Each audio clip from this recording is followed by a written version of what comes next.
நீதிமொழிகள் 1ஆம் அதிகாரம். தாவீதின் குமாரனும் இஸ்ரவேலின் ராஜாவுமாகிய சாலமோனின் நீதிமொழிகள். இவைகளால் ஞானத்தையும் போதகத்தையும் அறிந்து புத்திமதிகளை உணர்ந்து விவேகம், நீதி, நியாயம், நிதானம் என்பவைகளைப் பற்றிய உபதேசத்தை அடையலாம். இவைகள் பேதைகளுக்கு வினாவையும் வாலிபருக்கு அறிவையும் விவேகத்தையும் கொடுக்கும். புத்திமான் இவைகளை கேட்டு அறிவில் தேறுவான். விவேகி நல்ல ஆலோசனைகளை அடைந்து நீதிமொழியையும் அதன் அர்த்தத்தையும் ஞானிகளின் வாக்கியங்களையும் அவர்கள் உரைத்த புதை பொருட்களையும் அறிந்து கொள்வான். கர்த்தருக்கு பயப்படுதலே ஞானத்தின் ஆரம்பம்.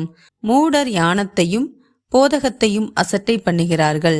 என் மகனே, உன் தகப்பன் புத்தியை கேள், உன் தாயின் போதகத்தை தள்ளாதே.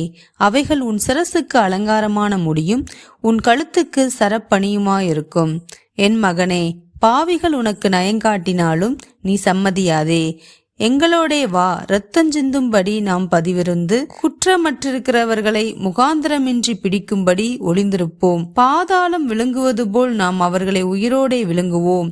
குழியில் இறங்குகிறவர்கள் விழுங்கப்படுவது போல் அவர்களை முழுமையும் விழுங்குவோம்.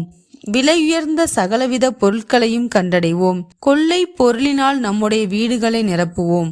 எங்களோடே பங்காளியாயிரு, நம் எல்லோருக்கும் ஒரே பை இருக்கும் என்று அவர்கள் சொல்வார்களாகில், என் மகனே, நீ அவர்களோடே வழிநடவாமல் உன் காலை அவர்கள் பாதைக்கு விலக்குவாயாக.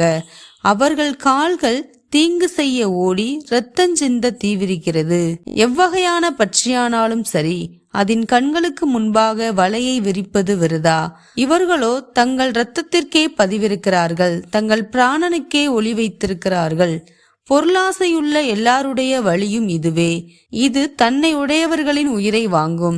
யானமானது வெளியே நின்று கூப்பிடுகிறது, வீதிகளில் சத்தமிடுகிறது. அது சந்தடியுள்ள தெருக்களில் சந்திலும் ஒளிமுக வாசலிலும் நின்று கூப்பிட்டு பட்டணத்தில் தன் வார்த்தைகளை வசனித்து சொல்லுகிறது. பேதைகளே, நீங்கள் பேதமையை விரும்புவதும், நிந்தனைக்காரரே, நீங்கள் நிந்தனையில் பிரியப்படுவதும், மதியினரே, நீங்கள் ஞானத்தை வெறுப்பதும் எதுவரைக்கும் இருக்கும்? என் கடிந்து கொள்ளுதலுக்கு திரும்புங்கள். இதோ என் ஆவியை உங்களுக்கு அருளுவேன், என் வார்த்தைகளை உங்களுக்கு தெரிவிப்பேன். நான் கூப்பிட்டும் நீங்கள் கேட்க மாட்டோம் என்கிறீர்கள். நான் என் கையை நீட்டியும் கவனிக்கிறவன் ஒருவனும் இல்லை. என் ஆலோசனையை எல்லாம் நீங்கள் தள்ளி என் கடிந்து கொள்ளுதலை வெறுத்தீர்கள். ஆகையால் நானும் உங்கள் ஆபத்து காலத்தில் நகைத்து நீங்கள் பயப்படும் காரியம் வரும்போது ஆகாடியம் பண்ணுவேன். நீங்கள் பயப்படும் காரியம் புசல் போல் வரும்போதும், ஆபத்து சூறாவளி போல் உங்களுக்கு நேரிடும் போதும், நெருக்கமும் இடுக்கணும் உங்கள் மேல் வரும்போதும் ஆகடியம் பண்ணுவேன். அப்பொழுது அவர்கள் என்னை நோக்கி கூப்பிடுவார்கள், நான் மறு உத்தரவு கொடுக்க மாட்டேன். அவர்கள் அதிகாலையிலே என்னை தேடுவார்கள், என்னை காண மாட்டார்கள்.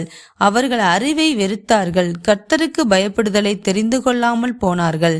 என் ஆலோசனையை அவர்கள் விரும்பவில்லை, என் கடிந்து கொள்ளுதலை எல்லாம் அசட்டை பண்ணினார்கள்.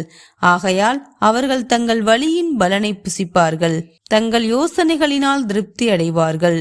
பேதைகளின் மாறுபாடு அவர்களை கொல்லும், மூடரின் நிர்விசாரம் அவர்களை அழிக்கும். எனக்கு செவி கொடுக்கிறவன் எவனோ அவன் விக்கினமின்றி வாசம் பண்ணி ஆபத்துக்கு பயப்படாமல் அமைதியாயிருப்பான்.